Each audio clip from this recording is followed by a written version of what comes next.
Hello everyone and welcome to today's video, and today is very exciting because yesterday we got two new LEGO Star Wars summer sets revealed, those being the new AT-AT based off of the Mandalorian and Grogu movie, along with a new Sandcrawler based off of Season 1 of the Mandalorian.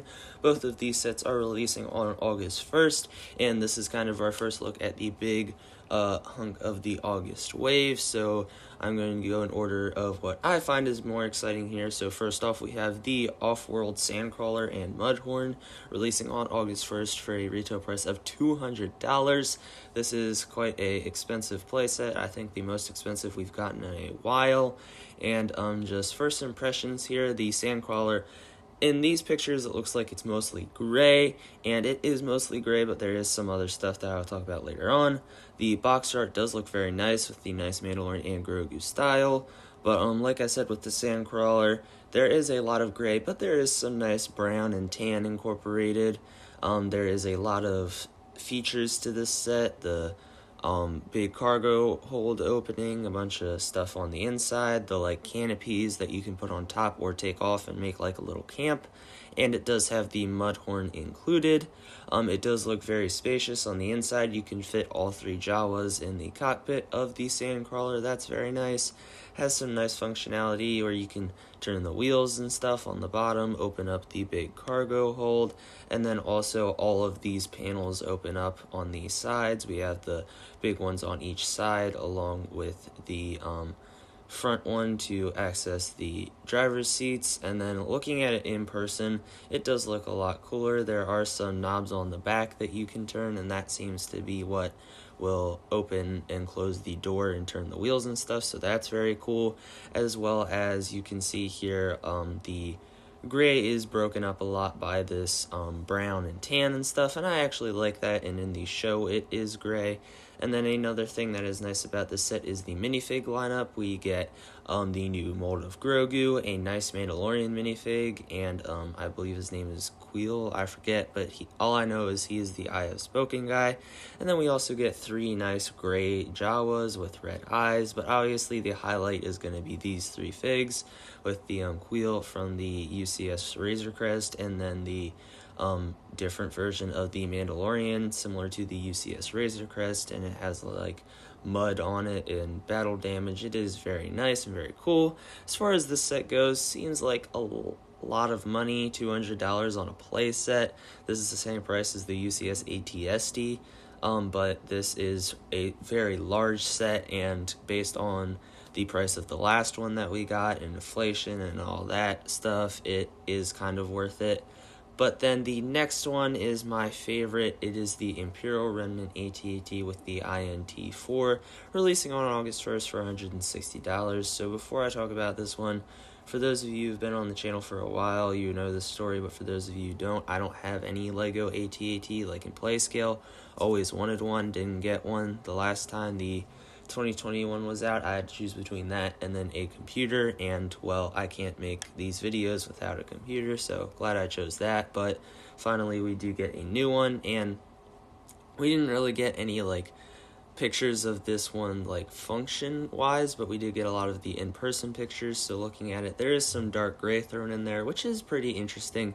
It breaks up the build a little, makes it not one giant gray thing like a lot of sets are. You can store the INT-4 on the inside, and it does look like there's some seats for some of the snowtroopers, as well as in the back you can fit a speeder similar to the 2020 version. And then up front there is a spot for two minifigs, and I will get to why it bothers me that there's a spot for two here in a moment. And then the other cool addition to the set is the INT-4 that we see in the Mandalorian Grogu movie. It does look very accurate. The one thing I hope LEGO has is on the other side that you can't really see in any of the pictures. I hope there is a piece with the Imperial logo on it, because I do believe that is on there in the film, but I feel like there might not be space for it. But the one issue with this part of the set is that it looks like the Imperial Warlord can't really fit inside. He just kind of stands there, which I honestly think that's okay. It kind of looks like a microfighter, and it's not really that big of a deal. It just would be nice.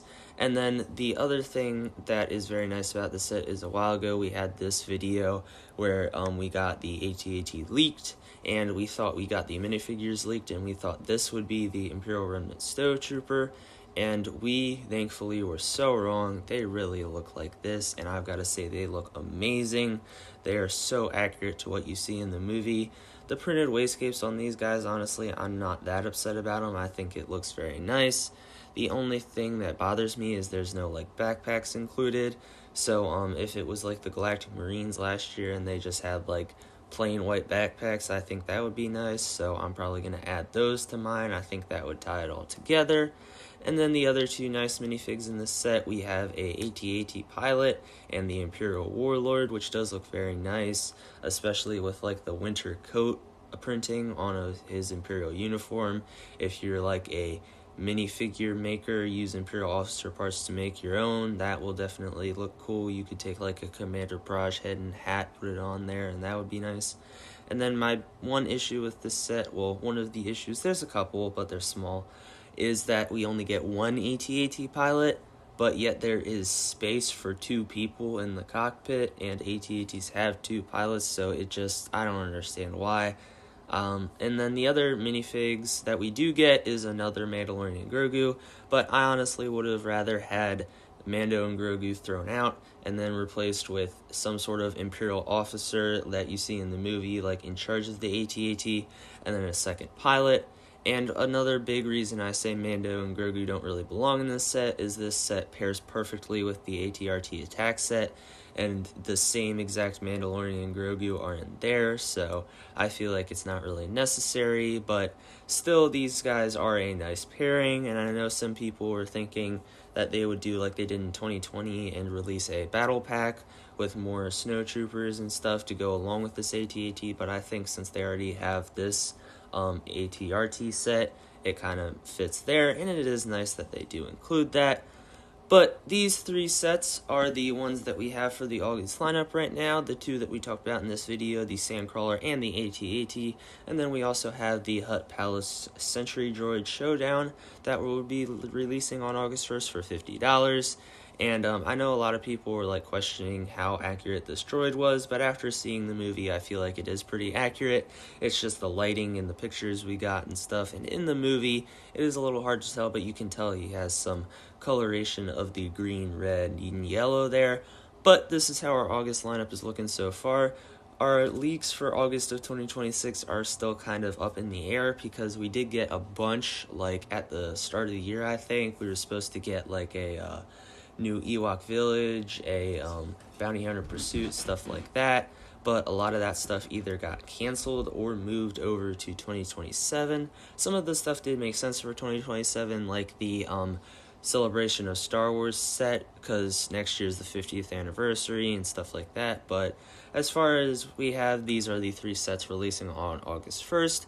I definitely have all three on my list. We'll definitely be getting that AT-AT like day one, along with that Hutt Palace droid. That one's definitely a cool one. I don't know about the Sandcrawler. I kind of like it, but $200 is a little much for me. But that is it for the video. I hope you enjoyed. Let me know what you think about these two new LEGO Star Wars August sets down in the comment section below. Make sure you subscribe so you can see the reviews when I do get these sets, and make sure you tune in for the next one.